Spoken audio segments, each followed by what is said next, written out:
வணக்கம். ஆரோக்கியாலயா இயற்கை மற்றும் யோகா வாழ்வியல் மையம்லேருந்து டாக்டர் விஷ்ணு ராஜா. ஸோ இன்னைக்கு நம்ம ஒரு இம்பார்ட்டண்டான ஒரு டாப்பிக்கை பற்றி தான் பார்க்க போகிறோம். ஸோ இந்த மாடர்ன் லைஃப் ஸ்டைலில் பல ஃபேக்டர்ஸ் ஒவ்வொரு டிசீஸ்க்கு காசிட்டிவாக இருக்குது. ஸோ இதில் நம்ம இப்போ கரண்ட் சுச்சுவேஷன்ஸில் இந்த லைஃப் ஸ்டைலுக்கு நிறைய டைப்ஸ் ஆஃப் நோய்களை கொண்டு வர்றதுக்கு ஒரு முக்கியமான ஒன்று பங்களிக்குது. இந்த காலகட்டத்தில் சின்ன வயசுல இருந்த இந்த ஒரு விஷயத்தால நிறைய நோய்கள் இப்போ வர ஆரம்பிக்குது. அது என்ன விஷயம்னு பார்த்தீங்கன்னா, அதுதான் எல்லாரும் காமனாக யூஸ் பண்ற வேர்ட் பார்த்தீங்கன்னா ஸ்ட்ரெஸ் அப்படின்னு சொல்லுவோம். அதாவது மன அழுத்தம். ஸோ இது ஸ்ட்ரெஸ்ன்றது என்ன அப்படின்னு கேட்டீங்கன்னா, நம்ம உடம்புக்கு ஸ்ட்ரெஸ் முக்கியமா இல்லையா அப்படின்னு ஃபர்ஸ்ட் அதை மட்டும் நம்ம ஆன்சர் பண்ணிடலாம்.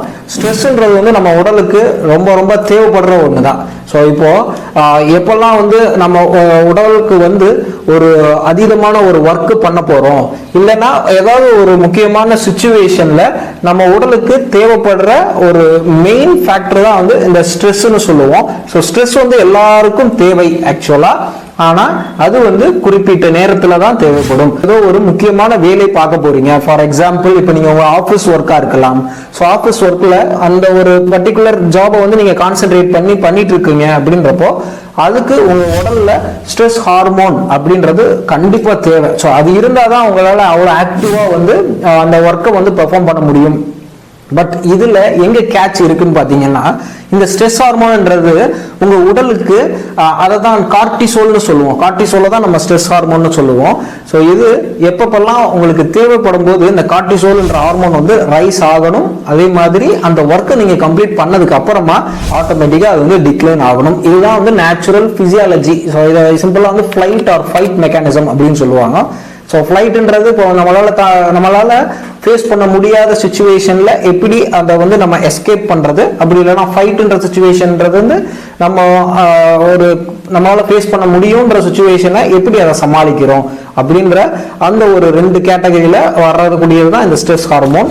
ஸோ ஓகே, இப்போ இந்த ஒரு நார்மல் பிசியாலஜி எப்படி நமக்கு ஒரு டிசீஸை கொண்டு வர போகுது அப்படின்னு பாத்தீங்கன்னா, எப்போ இந்த ஸ்ட்ரெஸ் ஹார்மோன் குறையாம அது பிளட்ல எப்ப பார்த்தாலுமே அதிகமா ஷூட் அப் ஸ்பைக் ஆகிக்கிட்டே இருக்கு அப்படின்ற ஒரு கண்டிஷன்ல அது டிசீஸா நமக்கு கன்வெர்ட் ஆகுது. ஸோ எப்படி இது டிசீஸா கன்வெர்ட் ஆகுது அப்படின்றது நீங்க இதை நீங்க ஜஸ்ட் யோசிச்சு பாருங்க. ஸோ இப்போ மேஜரா எல்லாருமே ஒரு ஆஃபீஸ்ல ஒர்க் பண்றீங்க. ஸோ இது அந்த ஒரு ஸ்ட்ரெஸ் லெவல்ன்றது உங்களுக்கு அந்த டே ஃபுல்லாவே இருக்கும். சில பேர் 8 hours 9 hours 12 hours ஒர்க் பண்றீங்க. ஸோ அது கான்ஸ்டன்டா நீங்க அந்த ஒரு ஜாப்ல ஒர்க் பண்ணிட்டே இருக்கிற வரைக்குமே அந்த ஒரு ஸ்ட்ரெஸ் ஹார்மோன்ன்றது எப்போ பார்த்தாலும் ஸ்பைக் ஆகிக்கிட்டே தான் இருக்க போகுது. இதுக்கு நடுவில் உங்க மேனேஜர்ல இருந்து வரக்கூடிய ப்ரெஷரா இருக்கலாம். ஸோ இந்த மாதிரி உங்க பியர் ப்ரெஷர், அதாவது பக்கத்தில் இருக்கிறவங்களுடைய ப்ரெஷர், உங்க டீம் லீடர்ஸ்ல இருக்கிற ப்ரெஷர், இந்த மாதிரி ஒரு ப்ரெஷர் இருந்துகிட்டே இருக்க அதை நீங்க டேக்கிள் பண்றதுக்காக யூஸ் பண்ணக்கூடிய ஒரு ஹார்மோன் தான் இந்த ஸ்ட்ரெஸ் ஹார்மோன். ஸோ அது எப்பப்பெல்லாம் ஸ்பைக் ஆகுதோ, ஸ்பைக் ஆக அது ஒரு டிசீஸ்க்கு கொண்டு போய் எண்டப் ஆகும். ஃபார் எக்ஸாம்பிள், உங்களுக்கு நிறைய பிரெயின் ஃபாக்ஸ் இருக்கலாம், ஒரு மாதிரி ஸ்ட்ரெஸ் ஆன்சைட்டின்னு சொல்லுவோம்.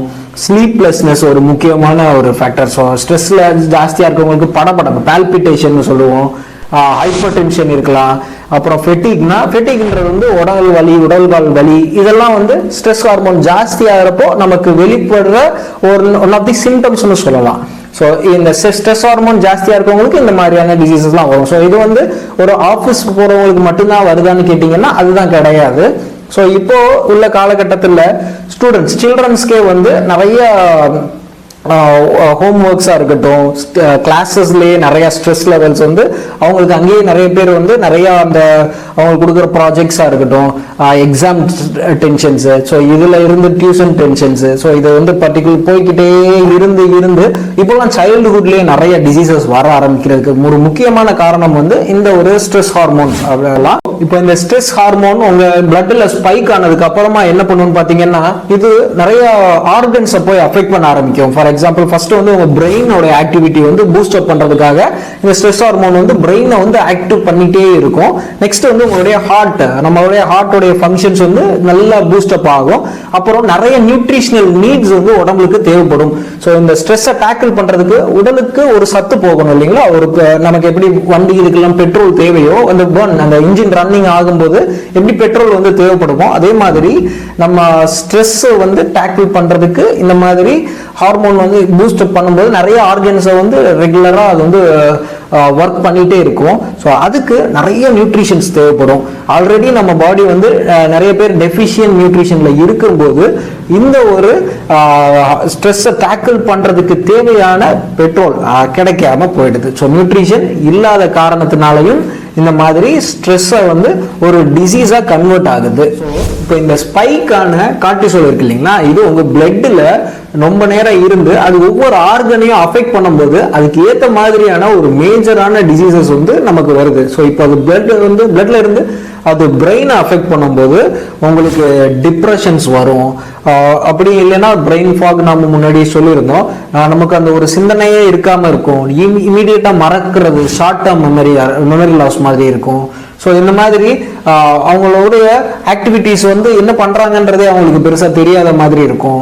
ஸோ இப்போ இது எப்படி ஹார்ட்டை அஃபெக்ட் பண்ணுதுன்னு பார்த்தீங்கன்னா, மேஜரா இப்போ எல்லாருக்கும் இருக்கக்கூடிய ஒரு முக்கியமானது ஹைப்பர் டென்ஷன் சொல்றோம் இல்லைங்களா. ஸோ ரத்த அழுத்தம் வந்து ஜாஸ்தியா இருக்கிறதா இருக்கட்டும், இது கொஞ்சம் கொஞ்சமா ப்ராக்ரஸ் ஆகி என்ன ஆகும்னு பார்த்தீங்கன்னா ரத்த குழாயில அடைப்புகள் ஏற்படுறது.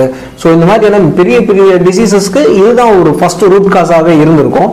ஸோ இது அப்படியே நம்மளுடைய குடல் பகுதியை எப்படி அஃபெக்ட் பண்ணுதுன்னு பார்த்தீங்கன்னா அல்சரேஷன்ஸ் உண்டாகும். ஸோ நீண்ட காலமா உங்களுக்கு அல்சர்ஸ் இருந்துட்டே இருக்கும். நீங்க அதுக்காக அல்சர் மருந்தெல்லாம் போட்டுட்டு இருப்பீங்க, ஆனா அது எதுலையுமே உங்களுக்கு பெருசா ரிசல்ட்ஸ் இருக்காது. வயிறு உப்பசமா இருக்கட்டும், அந்த மாதிரி நிறைய இதெல்லாம் நீங்க ஃபீல் பண்ணிருப்பீங்க. டயரியா, ஈஸியா சாப்பிட்ட உடனே மோஷன் போகிறது, அந்த மாதிரியான மெயினான நிறைய கண்டிஷன்ஸ் வந்து நீங்க எக்ஸ்பீரியன்ஸ் பண்ணிருப்பீங்க. அதுக்கான என்ன மாத்திரை போட்டாலும் என்ன மருந்து போட்டாலும் கேட்காது. ஏன்னா அதோடைய மெயின் காசு வந்து ஸ்ட்ரெஸ்ஸாக தான் இருந்திருக்கும். நீங்க ஆஃபீஸ், ஸ்கூல், காலேஜஸ், சில வயசானவங்களுக்கும் நிறைய ஸ்ட்ரெஸ்ஸஸ் எல்லாம் இந்த காலத்துல இருக்கும். ஸோ அதோடைய ரீசன் இந்த ஸ்ட்ரெஸ்ஸாக தான் இருக்கும். அல்சரா இருக்கலாம். இப்போ ஐபிஎஸ்ன்ற ஒரு கண்டிஷன் இருக்கு, இரிட்டபிள் பவல் சிண்ட்ரோம் சொல்றது. வயிறு எப்போ பார்த்தாலும் கேசியஸாகவே ஃபீல் பண்றது, நிறைய மோஷனோடைய டிஃபரன்சஸ் இருக்கிறது, மலச்சிக்கல் ஜாஸ்தியா இருக்கிறது. ஸோ இது வந்து நம்மளுடைய ஜிஐ ட்ராக்ட், அதாவது நம்ம குடல் வயிற்று பகுதியை அஃபெக்ட் பண்ணக்கூடிய மேஜர் டிசீசஸ்ன்னு சொல்லலாம். இதுவே வந்து மசிலை எப்படி அஃபெக்ட் பண்ணுன்னு பார்த்தீங்கன்னா, அதிகமாக மசில் டயர்ட்னஸ் இருக்கிறது, சிம்பிளா அங்கங்க பெயின் இருக்கிறது, கண்டைக்கால் வழியா இருக்கட்டும், இடுப்பு வழியா இருக்கட்டும், கையெல்லாம் ரொம்ப சோர்வாகவே ஃபீல் பண்றது, அந்த மாதிரியான இது இருக்கும். சில பேருக்கு தூக்கமே இல்லாம போகிறது, ஸ்லீப்லெஸ்னஸ், எவ்வளவு நேரம் படுத்திருந்தாலும் சிந்தனைகள் நிறைய போய்கிட்டே இருக்கிறது. ஸோ இந்த மாதிரி எல்லாம் நம்மளுடைய தூக்கத்தையும் இது அஃபெக்ட் பண்ணும். ஸோ அதுல இருந்து படிப்படியா ஒவ்வொரு டிசீசஸா வந்து நமக்கு ப்ராக்ரஸ் ஆகுது. நெக்ஸ்ட் இதுக்கு என்ன தீர்வு அப்படின்றத அந்த செக்மெண்ட்டுக்குள்ள போயிடலாம். மேஜரா நம்ம ஈஸியா எப்படி இதை ஹேண்டில் பண்ணலாம். ஸோ ஒவ்வொரு கண்டிஷனுக்கு ஏற்ற மாதிரி நம்ம வந்து டிஃப்ரெண்ட் டைப்ஸா அப்ரோச் பண்ணலாம். இப்போ சில்ட்ரன்ஸ் எடுத்துக்கிட்டீங்கன்னா ஸ்ட்ரெஸ் ஹார்மோனை குறைக்கிறதுக்கு பெஸ்ட் வே வந்து ஒரு பிசிக்கல் எக்ஸசைஸ்ன்றது ரொம்ப ரொம்ப மஸ்ட். இப்போ நம்ம பிசிக்கல் கான்சென்ட்ரேஷன் சுத்தமா யாருக்குமே கிடையாது. காலைல எழுந்திரிக்கிறீங்க, ஒர்க் பண்றீங்க, மறுபடியும் தூங்கிடுறோம், சாப்பிட்றோம் நிறைய. ஸோ அப்படி நம்மளோட லைஃப் ஸ்டைல்ல பிசிக்கல் ஆக்டிவிட்டிஸ்ன்றதுக்கு ஒரு ஆப்ஷனே இல்லாம நிறைய பேரோட இதுல இருக்கு. சடன்ட்ரி லைஃப் ஸ்டைல்னு சொல்லுவோம், எந்த ஒர்க்கும் இல்லாம நம்ம உட்காந்துட்டு இருக்கிறது, பெஞ்ச் ஜாப்ஸ், அந்த மாதிரி தான் இருக்காங்க. ஸோ பிசிக்கல் எக்ஸசைஸ் இதுதான் வந்து முதல் பாயிண்ட். ஸோ இதை வந்து நீங்க எப்பவுமே மறக்காதீங்க. பிசிக்கல் எக்ஸசைஸ் பண்ண நம்ம உடல்ல இருக்கிற ஸ்ட்ரெஸ் ஹார்மோனுடைய லெவல் வந்து நல்லாவே ரெடியூஸ் ஆகும். வைட்டமின் D3 அதோடைய நேச்சுரல் சோர்ஸ் எங்க இருந்து கிடைக்குதுன்னா உங்களுக்கு சன்ல இருந்து கிடைக்குது. So sun exposure is must. So நிறைய பேர் இப்போ சன்னை பார்க்கறதே கிடையாது. ஸோ அந்த மாதிரி இருக்கும்போது இந்த ஸ்ட்ரெஸ் ஹார்மோனுக்கு நான் சொன்னேன் நியூட்ரிஷனல் டெஃபிஷியன்சி, ஸ்ட்ரெஸ் ஹார்மோனுக்கு வைட்டமின் D3 டெஃபிஷியன்சி இருந்தால் டிசீஸோடைய இதெல்லாம் ரொம்ப மோசமாக தான் இருக்கும். ஸோ வைட்டமின் D டெஃபிஷியன்சி அது வந்து கண்டிப்பா உங்களுக்கு டிப்ரெஷன், இன்னும் நிறைய கண்டிஷன், நான் முன்னாடி சொன்ன கண்டிஷன் எல்லாமே வர்றதுக்கான ஒரு ஆஃப் தி ரீசனா வைட்டமின் D3 டெஃபிஷியன்சி இருக்கும். ஸோ அதே மாதிரி மெக்னீசியம் டெஃபிஷியன்சி, மெக்னீசியம்ன்றது வந்து நம்ம உடலுக்கு தேவைப்படுற ஒரு முக்கியமான நியூட்ரிஷன். அதோடைய குறைபாடுகள் இருந்தாலும் இந்த ஸ்ட்ரெஸ்ஸை நம்ம உடலால ஹேண்டில் பண்ணிக்கிட முடியாது. ஸோ இதை நீங்கள் இதுக்கு அடுத்து நம்ம மைண்டு டைவர்ஷன். ஸோ எப்போ பார்த்தாலும் ஒரே ஒரு கான்ஸ்டன்டான ஒர்க் இருக்குது அப்படின்னா டேக் சம் பிரேக். எப்போவுமே உங்களுக்குன்னு ஒரு பிரேக் வச்சுக்கோங்க. ஃபர்ஸ்ட்டுக்கு உங்களுக்குன்னு ஒரு நல்ல ஒரு ஹாபி வச்சுக்கோங்க. அது உங்களுடைய மைண்டை கிரியேட்டிவ் ஆக்குறதுக்காக இருக்கட்டும், நம்மளுடைய ஹாப்பி ஹார்மோன்ஸுக்கு சப்போர்ட் பண்ணுற மாதிரியான சில ஹாபீஸ்ன்னு வச்சுக்கோங்க. அது ரொம்ப அடிக்டிவான ஒரு ஒர்க்காக இருக்கக்கூடாது. ஃபார் எக்ஸாம்பிள் நீங்கள் இப்போ ரீல்ஸ் ஸ்க்ரால் பண்ணி பார்க்குறதா இருக்கட்டும், நிறைய யூடியூப் பார்க்குறதா இருக்கட்டும். ஸோ இது எல்லாமே ஸ்ட்ரெஸ்ஸை ஹேண்டில் பண்ணுமான்னு கேட்டிங்கன்னா சுத்தமாக கிடையாது. ஸோ இது நம்மளுடைய ஸ்ட்ரெஸ்ஸை ஜாஸ்தி பண்ணுறதுக்காக மட்டும்தான் இது. ஸோ நீங்கள் ப்ரொடக்டிவான ஒரு விஷயத்தில் உங்களுடைய ஹாபியை வச்சுக்கோங்க. So have a hobby. Best herbal remedy எது நெக்ஸ்ட்னு பார்த்தீங்கன்னா அஸ்வகந்தான்னு சொல்லி நீங்கள் கேள்விப்பட்டிருப்பீங்க. ஸோ அஸ்வகந்தா ஒரு எக்ஸலண்டான கார்டிசோல் ரெடியூசர். ஸோ அஸ்வகந்தாவை நீங்கள் ரெகுலராக எடுத்துக்கிறதுக்கு மூலியமா உங்களுடைய பிளட்டில் இருக்கிற அந்த ஸ்ட்ரெஸ் ஹார்மோனுடைய ஸ்பைக்கிங் லெவலை நீங்கள் நல்லா கண்ட்ரோல் பண்ணலாம். 1 டீஸ்பூன் 1 கிளாஸ் ஆஃப் மில்கில் நீங்கள் தூங்குறதுக்கு முன்னாடி ஆட் பண்ணி சாப்பிட்ற மூலியமா இது உங்களுடைய ஹெல்ப்பை லாங் டேர்மில் ரெடியூஸ் பண்ணும். ஸோ நீங்கள் ஒரு குறிப்பிட்ட நாள் ஒரு 3 மந்த்ஸ்க்கு எடுங்க. அதுக்கப்புறமா கொஞ்ச நாள் கேப் விட்டு, எந்த ஒரு மருந்தாக இருந்தாலும் கேப் விட்டுட்டு மறுபடியும் கண்டினியூ பண்ணிக்கோங்க. ஸோ இதை நீங்கள் ஃபாலோ பண்ணுற மூலியமா உங்களுக்கு ஸ்ட்ரெஸ் ஹார்மோன்ஸ் நல்லா ரெடியூஸ் ஆகும். நெக்ஸ்ட் மேஜராக பார்த்தீங்கன்னா மெடிடேஷன்ஸ், ரிலாக்ஸேஷன் டெக்னிக்ஸ், அப்புறமா முக்கியமாக பிரீத் கான்சென்ட்ரேஷன். ஸோ இது மூலியமா நீங்கள் உங்களுடைய ஸ்ட்ரெஸ்ஸை ஆக்டிவாக ஹேண்டில் பண்ணலாம். ஸோ இந்த வீடியோ உங்களுக்கு யூஸ்ஃபுல்லாக இருக்கும்னு நினைக்கிறேன். ஸோ ப்ளஸ் இது ஏதோ இதை பார்க்குற யாரோ ஒருத்தவங்களுடைய வாழ்க்கையில் இது ஒரு சின்ன மாற்றத்தை ஏற்படுத்தும்னு நினைக்கிறேன். So thank you.